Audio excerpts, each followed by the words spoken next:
आ, आज मैं आप लोगों को एक टॉपिक के बारे में बताना जा रहा हूं, रेंज ऑफ मोशन के बारे में। सबसे पहले हम लोग नेक की रेंज ऑफ मोशन कैसे चेक करेंगे, हमें सर्वाइकल है कि नहीं, क्योंकि हमारे पास जो लोग करेक्शन के लिए आते हैं, पहले मैं हमको उनकी रेंज ऑफ मोशन दिखाता हूं। एक बार आप बैठो बेटा, बैठो। देखिए आप रेंज ऑफ मोशन पहले नेक की हम कैसे चेक करते हैं। पहले मैं नेक को पीछे, मेरे पास कोई भी पेशेंट आता है, मैं उसकी नेक को पहले पूरा पीछे लेके जाता हूं, देखता हूं उसकी नेक पूरी पीछे जा रही है कि नहीं, और फिर उसको साइड फ्लेक्शन करा के देखता हूं। यहां से देखता हूं स्टर्नोक्लीडोमेस्टॉइड एक मसल होती है, हम टेक्निकल लैंग्वेज में इसको स्टर्नोक्लीडोमेस्टॉइड कहते हैं, इसकी स्ट्रेचिंग। अब ये देखो नॉर्मल रेंज ऑफ मोशन हम कैसे पता करेंगे, कितनी होनी चाहिए। लोग कहते हैं नहीं सर हमारी तो गर्दन जा ही रही है। अब इसके अंदर देखिए, अब ये जो कान है ये शोल्डर पे टच करना चाहिए। देखिए आप, अब ये शोल्डर पे इसका कान टच नहीं कर रहा है बच्चे का। अब मैं दूसरी तरफ आपको दिखाऊं तो इधर भी टच नहीं कर रहा है। दोनों तरफ से स्टर्नोक्लीडोमेस्टॉइड की टाइटनिंग है।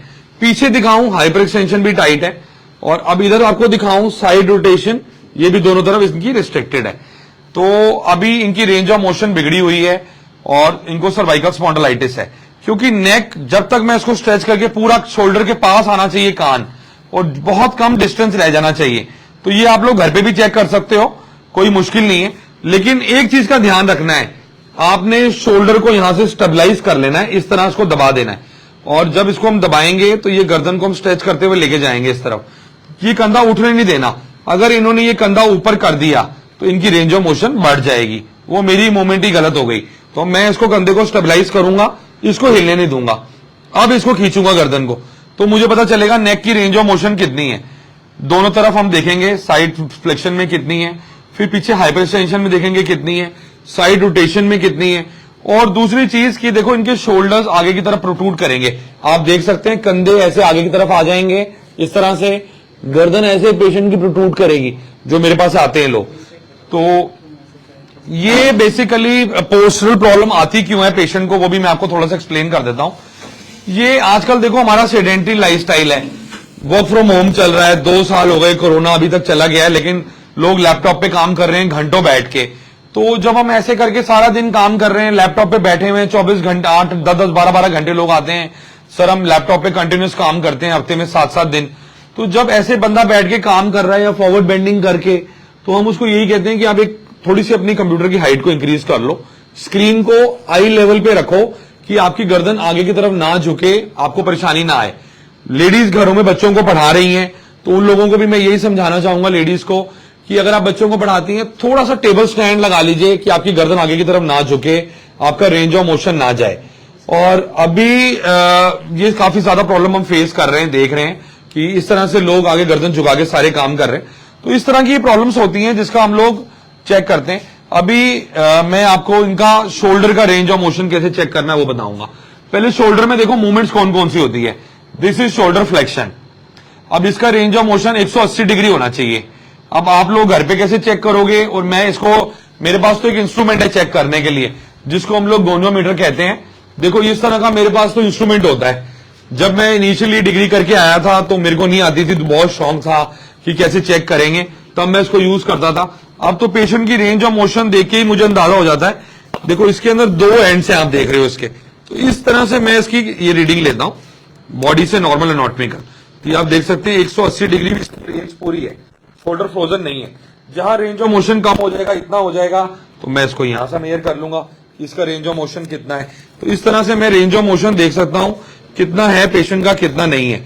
मेरे पास ये इंस्ट्रूमेंट है, गोनियोमीटर कहते हैं, और इस तरह से मैं इसको एक बॉडी का दूसरा पार्ट यहां लगाऊंगा, इसको यहां टाइट कर लूंगा, मुझे रेंज ऑफ मोशन पता चल जाएगी कितनी डिग्री पे इसने हाथ रखा हुआ है। दूसरा शोल्डर मूवमेंट हमारी होती है शोल्डर अबडक्शन। अब शोल्डर अबडक्शन की नॉर्मल रेंज 130 से 135 डिग्री होती है। तो इसमें मैं देखूंगा कितनी रिस्ट्रिक्टेड है। जो फ्रोजन शोल्डर के मेरे पास पेशेंट आते हैं वो इतने से ऊपर हाथ नहीं कर सकते या इससे ऊपर नहीं कर सकते। तो ये आप लोग घर पे भी चेक कर सकते हो कि आपका रेंज ऑफ मोशन पूरा है कि नहीं। तीसरी मूवमेंट बेटा एक बारी लेट सर, तीसरी मूवमेंट शोल्डर की मैं आप लोगों को जो दिखाऊंगा वो है हमारी इंटरनल रोटेशन, एक्सटर्नल रोटेशन, जिसको हम लोग इस तरह से चेक करेंगे। इसके अंदर बॉडी को जब भी मेरे को इंटरनल रोटेशन चेक करनी है, मैं बॉडी को परपेंडिकुलर रखूंगा 90 डिग्री में, एक हाथ से हाथ को स्टेबलाइज कर लूंगा, दूसरी तरफ इस तरफ को लेके जाऊंगा, पूरा इस तरफ को लेके जाऊंगा। फ्रोजन शोल्डर ज्यादातर लोगों को होता है पोस्चर सर्वाइकल के इश्यू से, जो पेन आ रही है, पोस्चर लोग अपना मेंटेन नहीं करते, फॉरवर्ड बेंडिंग करते हैं बहुत ज्यादा, उससे सर्वाइकल रेडिकुलोपैथी लोगों को होने लगती है। दूसरी तरफ मेरे पास जो केसेस आते हैं ज्यादातर डायबिटिक शुगर वाले पेशेंट होते हैं जिनको ये फ्रोजन शोल्डर हो जाता है। तीसरा, ज्यादातर मैं पेशेंट से पूछता हूं कि आपको क्या हुआ, तो वो बताता है सर ट्रॉमा हो गया था, मैं गिर गया था, या पोस्ट फ्रैक्चर स्टिफनेस के लिए आते हैं। तो इसका रेंज ऑफ मोशन इस तरह से मैं चेक कर लेता हूं। एक रेंज ऑफ मोशन मेरा होता है शोल्डर जॉइंट का, ये वाला, इसके अंदर मैं दोनों तरफ से इसको रोटेट, ये मेरा शोल्डर ऐसे बेड पे टच करना चाहिए और ये हाथ मेरा सर के नीचे रहना चाहिए। इसका रेंज ऑफ मोशन मैं देखता हूं कितना है कितना नहीं है। ये सारा हमारा पोस्चर की वजह से इश्यूज आते हैं। अभी मैंने आपको दो चीजों के बताए हैं, नेक के और शोल्डर के। अभी मैं आपको एक और पोस्चरल प्रॉब्लम बताने जा रहा हूं। देखिए इस तरह से एक बार इस तरह से आई, ये देखिए हम लोग इस तरह से अपनी पॉकेट में पर्स रख लेते हैं। थोड़ा सा मैं आपको दिखा देता हूं, ये पर्स थोड़ा आधा बाहर निकाल रहा हूं, ज्यादा अंदर कर रहा हूं, क्योंकि देखिए जब कोई बैठ रहा है इस तरह, बैठिए एक बार सर बैठिए, ये देखिए आप, ये हिप पे पूरा कंप्रेशन आ रहा है इनके। जब ये हिप पे कंप्रेशन आएगा पूरी ग्लूट्स दब जाएंगी पेशेंट की। जब ग्लूट्स के ऊपर प्रेशर पड़ेगा, अंदर से शार्टिक नर्व पास कर रही है, एक बारी खड़े होइए सर, ये शार्टिक नर्व का प्रेशर पूरा नीचे टांग तक जाएगा और यहां तक छोटी उंगली तक मेरे को पेशेंट बताता है सर ये शार्टिक नर्व का रूट है, जहां मैं आप लोगों को ये उंगली लगा के दिखा रहा हूं, यहां से शार्टिक नर्व निकलती है। ये सारा पेशेंट बताता है वाला, तो उसके अकॉर्डिंग फिर मैं उसका ट्रीटमेंट करता हूं शार्टिक नर्व का। पहले मैं देखता हूं पेशेंट की जो प्रॉब्लम है वो नी तक आ रही है पेन, या उसके एंकल तक जा रही है। पहला मेरा क्वेश्चन ये होता है।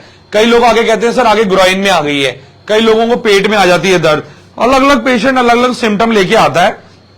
होती बेसिकली डिस्क बल्जिंग है, डिस्क किस लेवल पे नर्व को प्रेस कर रही है उस पर डिपेंड करता है। और उसके बाद ये हमारे शार्टिक नर्व की बात होगी। सबसे ज्यादा प्रॉब्लम है एक बंदा, अभी देखिए अगर मेरे को कोई काम करना है, मैं अपना पोस्चर कैसे ठीक रखूंगा। अब सर जैसे ये सर हैं, अब इनको अपने जूते बांधने हैं या इनको फॉरवर्ड बेंड करना है, तो मैं कहूंगा सर आप नीज बेंड करके नीचे, इस तरह से आप लोग नीचे जा सकते हैं। जबकि लोग क्या करते हैं, सबसे बड़ी गलती, ये इस तरह फॉरवर्ड बेंड करते हैं। ये सारा जोर हमारी स्पाइन पे आ रहा है ना। और अगर आप लेट के उठ रहे हैं, जैसे ये एक बच्चा है मेरे पास, एक बड़ी बेटा लेटी हो।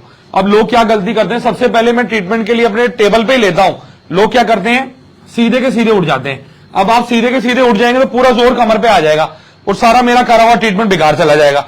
मैं लोगों को क्या समझाता हूं, सबसे पहले कि आप एक करवट पे आओ, पहले करवट पे आओ, धीरे धीरे करके उठो। लोग मुझसे पूछते हैं सर प्रिकॉशन क्या लेने पड़ेंगे ट्रीटमेंट के बाद। साइडवेज आप उठो, सीधा मत उठो कि आपको प्रेशर ना पड़े डिस्क के ऊपर, आप आराम से कंफर्टेबली उठ सके। और इसके अलावा देखो आजकल मेनिस्कल इंजरीज बहुत ज्यादा हो रही हैं। लोग हार्ड सरफेस पे भागते हैं या जिम में जॉगर पे भागते हैं। हमारे यहाँ तो क्लाइमेट बहुत अच्छा है, बहुत अच्छा वेदर रहता है, तो मैं लोगों को ये रिक्वेस्ट करूंगा घर के अच्छे बाहर आपके पार्क्स हैं, उस पे जाके आप कच्ची जमीन पे भागिए सीमेंटेड कोर्ट पे भागने के बजाय, क्योंकि आपकी नी जॉइंट पे प्रेशर नहीं आएगा बिल्कुल भी। और जॉगर जो है वो आपकी बॉडी के अगेंस्ट फोर्स लगाता है। ये जॉगर्स यूरोपियन और अमेरिकन कंट्रीज जहां बर्फें पड़ती हैं, लोग पार्क में घूमने नहीं जा सकते, वहां के लिए बने हुए हैं, इंडिया के लिए नहीं बने हुए। हमारे यहाँ इतना अच्छा वेदर है, धूप निकलती है, पूरा सर्दी का मौसम है, गर्मी का मौसम है। आप प्लीज पार्क में जाके सैर करिए, सबसे अच्छी एक्सरसाइज है आपकी नीज के लिए। अगर आप जाके जॉगर पे अपोजिट बॉडी के डायरेक्शन में जो जा रहा है तो आप उसमें भागेंगे तो आपको नी के अंदर पेन वगैरह आ सकती है। और नी का रेंज ऑफ मोशन में आपको बताऊंगा कैसे होता है नी का रेंज ऑफ मोशन। देखिए आप, ये अगर मैं किसी का चेक कर रहा हूं, मेरे पास लेडीज आती हैं बड़ी सारी, उनकी ये जो उनकी एक्सटेंशन ऑफ द नी पूरी नहीं होती। अब मैं उनकी फ्लेक्शन चेक करता हूं तो वो भी पूरी नहीं होती। तो उनकी क्या क्या मूवमेंट्स में दिक्कत आती है। ये जॉइंट जो है इसके अंदर हमारा पटेला जॉइंट होता है, ऊपर से एक बोन आती है फीमर, नीचे आती है हमारी टिबिया फेबुला, इस तरह से जॉइंट बनता है। अब इसके अंदर क्या होता है, ये वेट बेरिंग जॉइंट है, इसमें सारे शरीर का वजन लेना है। तो यूजुअली लोगों को क्या प्रॉब्लम आती है, एक बार आप लेटो मैं बताता हूं। मेरे पास जो पेशेंट्स आते हैं उन लोगों का रेंज ऑफ मोशन कैसे इफेक्ट हो जाता है। उनकी पहले मैं घुटना इस पोजीशन में ऐसे मोड़ा होता है। जब पेशेंट चल रहा है वो सीधा तो खड़ा हो नहीं सकता अपनी टांगे करके, वो इस तरह से चलते हैं, लोग मेरे पास आते हैं ऐसे चलते हुए। तो मेरी पहली कोशिश होती है कि मैं इनकी टांग का रेंज ऑफ मोशन बढ़ा के इनकी टांग किसी तरह बेड पे टच कराऊं। उसको बिल्कुल सिंपल कारण है, आप लोग घर पे भी चेक कर सकते हो। ऐसे आपका घुटना मोड़ा हुआ है, सिर्फ उसके नीचे अपना हाथ डालने की कोशिश करो कि मेरा हाथ उस घुटने के नीचे जा रहा है कि नहीं जा रहा है। अगर आपका हाथ उस घुटने के नीचे जा रहा है, आपका घुटना ऐसे टच होना चाहिए। मेरा हाथ देखिए अब जा नहीं रहा है क्योंकि इनका नी नॉर्मल है। मैं कितना भी फोर्स लगाऊं मैं नहीं डाल सकता हाथ। दूसरे घुटने को भी दिखा देता हूं आपको, ये देखिए मेरा हाथ किसी भी तरीके नहीं जाएगा। अगर आपका नी बेंडेड होगा जरा सा भी तो मेरा हाथ आराम से चला जाएगा। तो ये से हम नी का रेंज ऑफ मोशन आप घर पे बैठे बैठे चेक कर सकते हैं कि आपका रेंज ऑफ मोशन नॉर्मल है कि नहीं है। और एंकल की प्रॉब्लम बहुत ज्यादा आती है लोगों के अंदर, क्योंकि फुटवेयर प्रॉपर नहीं रहते हैं। अभी लोग मेरे पास फीमेल्स आती हैं जिन्होंने हील्स पहनती हैं बहुत ज्यादा, उनका बेसिकली होता क्या है, कैल्केनियम स्पर आ जाता है इधर एड़ी की हड्डी के अंदर। डॉक्टर कहते हैं जी बढ़ गई है, उसमें हड्डी में अंदर सूजन आ जाती है। या जो आप गलत फुटवेयर पहनते हो, हमारे पैर में 4 आर्चेस होती हैं। मैं एक बारी आपको मार्क करके दिखाता हूं 4 आर्चेस कौन कौन सी होती है हमारे पैर में। हमारे पैर में lateral, medial, anterior and posterior 4 arches होती हैं बेसिकली, देख सकते हैं आप लोग। ये एक आर्च है हमारी मीडियल आर्च, दूसरी हमारी है ये हमारी एंटीरियर आर्च है, ये पोस्टीरियर आर्च है। इन आर्चेस का काम क्या होता है, बॉडी के वेट को डिवाइड करना। अब हमारी अगर ये फुटवेयर गलत है या हमारा चलने का तरीका गलत है तो उससे हमारी आर्चेस जो है वो खराब हो जाती हैं।